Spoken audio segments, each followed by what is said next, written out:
Hello guys! Good morning! Tayo nang mag-upload.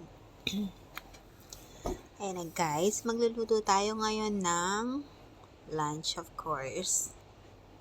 Usually pag nag-upload ako pang lunch ko or pang dinner, madalang ako mag-upload ng pang breakfast kasi walang time. Walang time kumain ng tama pag umaga. Sobrang busy. Saka late na rin ako nagigising, so wala akong appetite to have breakfast. Usually, nagmi-milk tea lang ako or green tea. Ayan na, igisa lang natin siya sa bawang, sibuyas, at luya.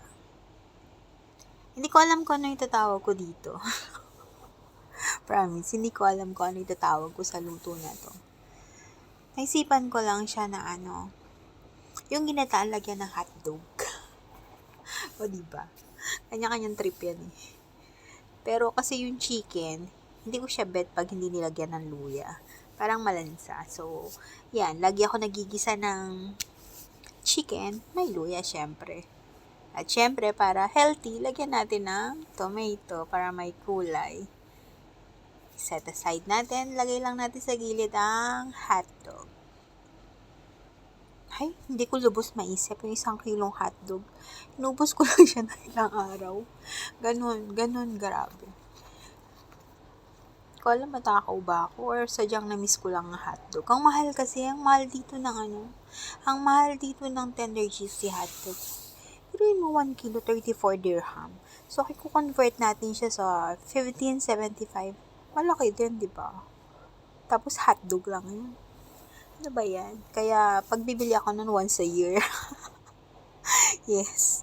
Pinagtitisan ko yung hotdog nila dito pero hindi siya masarap. Iba pa rin syempre yung hotdog natin sa Pilipinas. Ayan, ginisa na natin siya bawang, sibuyas, luya, kamatis. Nilagay natin sa gilid yung hotdog. Then lagay na natin ngayon ng aring walang katapusang chicken. Promise in 12 years, nagtataka ko bakit hanggang ngayon wala akong pakpak or wala akong balahibo. Char. Wala lang. Bet ko lang magkwento ngayon. So, ayan na.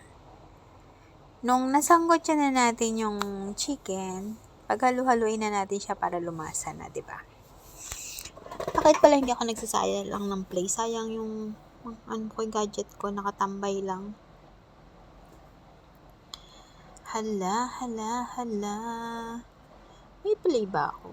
Ano ba yan? Bukas na ako magpi-play.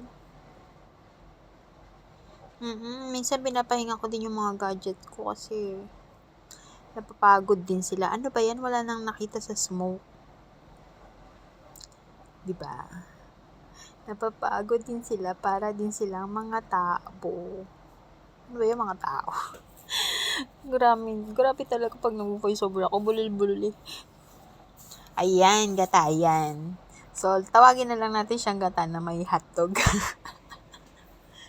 Pero guys, ang sarap niya. Dati, ayoko ng may sauce yung hotdog. Pakiramdam ko, pag nilagyan ng sauce yung hotdog, nalulusaw. Pero hindi naman pala.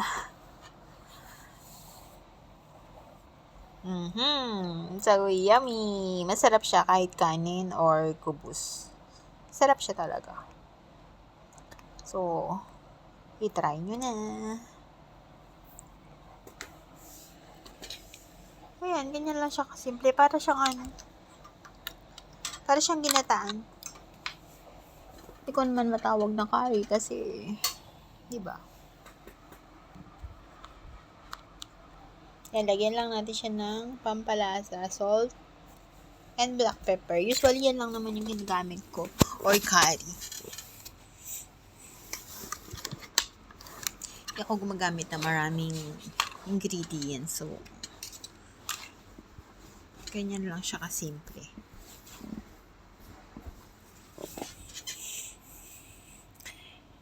Madali lang siyang lutuin. Tapos yung carrots, gusto ko talaga hindi siya lutong-luto. Kaya, medyo late ko na siya nilalagay.